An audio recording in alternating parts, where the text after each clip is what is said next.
I just have a few minutes, so I'm going to tell you one story. And it's true. I always have to tell people before I tell them the story, because inevitably someone comes up to me after the show and they'll be like, was that true? And I'm like, yeah. And they're like, was it? I don't know how to respond to that. Like, I guess I could say it louder. Like, yeah! And they'd be like, it's probably true. He said it louder. But it's, when I was about 19, I had a malignant tumor in my bladder for about a week. But it's funny because, stay with me, because I'm a hypochondriac. And I think the funniest thing that can happen to a hypochondriac is they get cancer, because it confirms every fear you've ever had in your life. You're just like, see, I told you. Remember last week when I was overtired and I thought I had rickets? I was probably right about that too. There's gonna be a lot of changes around here, you know? And, well, I found out I was driving home for Christmas break from college from Washington, D.C. to Massachusetts. Those are places in America. And about halfway home, I stop at a rest stop to pee. I don't mean to be graphic, this is just what happened. There was blood in my pee.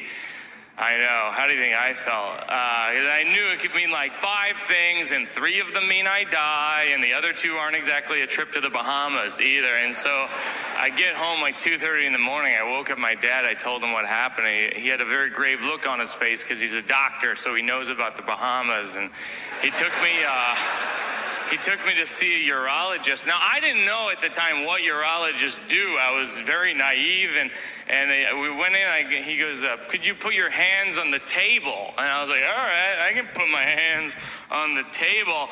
And then he stuck his finger, but I didn't know that was gonna happen. And so I shouted, I go, oh my God! And he got mad at me. He was like, cut the theatrics. And I felt so bad. I was like, sorry about the theatrics, you know, like as though I had intended it. Like, this'll be my big moment. When he sticks his finger up my ass, I'll prove I should be the star of our town, you know.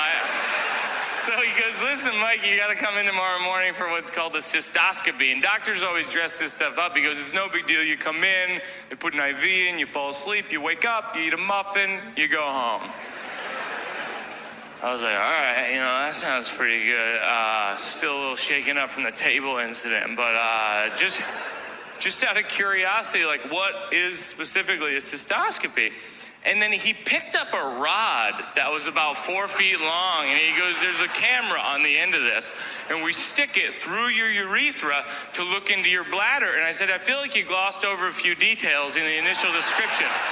I feel like there was too much emphasis on the muffin and not enough emphasis on the fishing rod you're sticking into my number 3 body part on E's Top 100 Sexiest Body Parts. And he said, I concur. And the next morning,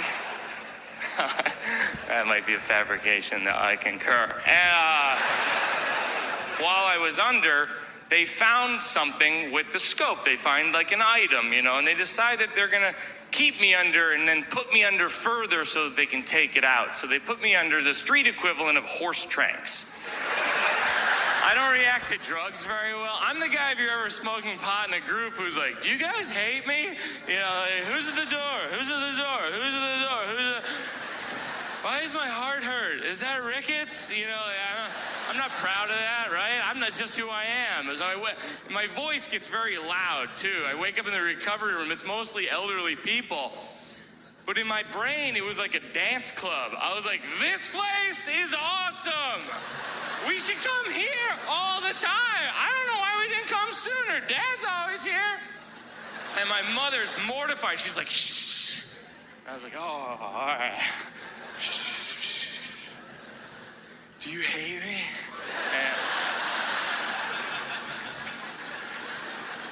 So we get home, and it's a waiting game with all this medical stuff. For about a week we had to wait for the biopsy to come back, and so for a week in my life I thought I might die, which is an incredible experience if you ever have the chance, because you'll talk to God even if you're not sure there's a God. You'll just talk to anyone who might be available. You'll just be like, God, Allah, the elephant thing from Hinduism, Harry Potter, like, is anyone available?